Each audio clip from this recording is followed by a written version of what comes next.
ITA মাছখোৱাত বিশেষ অনুষ্ঠানৰ আয়োজন 25ৰ পৰিষদীয় নিৰ্বাচনক লক্ষ্য কৰি জনগোষ্ঠীয় ভিজন ডকুমেণ্ট মুকলি অনুষ্ঠানৰ আয়োজন কৰা হৈছে।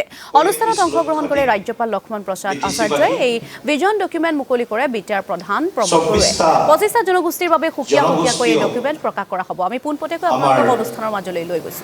ভাই ভনীসকল আৰু 70টাতকৈ অধিক দল সংগঠন জনগোষ্ঠীয় সংগঠন জাতীয় সংগঠনে বিটিচিৰ বিকাশত যোৱা 4টা বছৰত অদ্ভুত সহযোগিতা আগবঢ়াইছে। অদ্ভুত সহযোগিতা মই দেখিবলৈ পাইছোঁ। বহুত বছৰৰ পৰা বিটিচিৰ পৰিৱেশ আমি প্ৰত্যক্ষ কৰিছোঁ। 3খনকৈ বিটিচি শান্তি চুক্তি ৰূপায়িত হৈছে, স্বাক্ষৰিত হৈছে।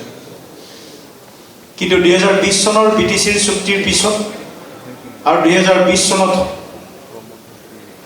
আমাৰ যি চৰকাৰ নতুন চৰকাৰ বিটিচিত প্ৰতিষ্ঠা হ'ল, এই চৰকাৰে 35 লক্ষ বিটিচিবাসীৰ বাবে অনবৰত নিৰলস এক প্ৰচেষ্টাৰে বিটিচিবাসী ৰাইজৰ সৰ্বাংগীন বিকাশৰ কাৰণে সবকা সাথ সবকা বিকাশ এই নীতিৰে এই মন্ত্ৰ সাৰোগত কৰি প্ৰমোদ বড়ো ডাঙৰীয়াৰ নেতৃত্বত বিটিচিত যিখিনি আমি পৰিৱৰ্তন দেখিছোঁ,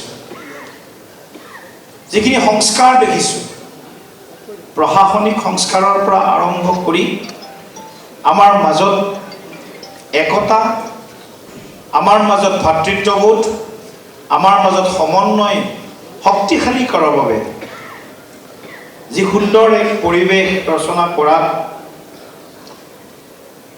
এক সুন্দৰ নীতিৰে চৰকাৰখন নেতৃত্ব দিছে। আৰু এয়া কেৱল সম্ভৱ হৈছে 35 লক্ষ বিটিচিবাসীৰ 1 লক্ষৰ কাৰণে।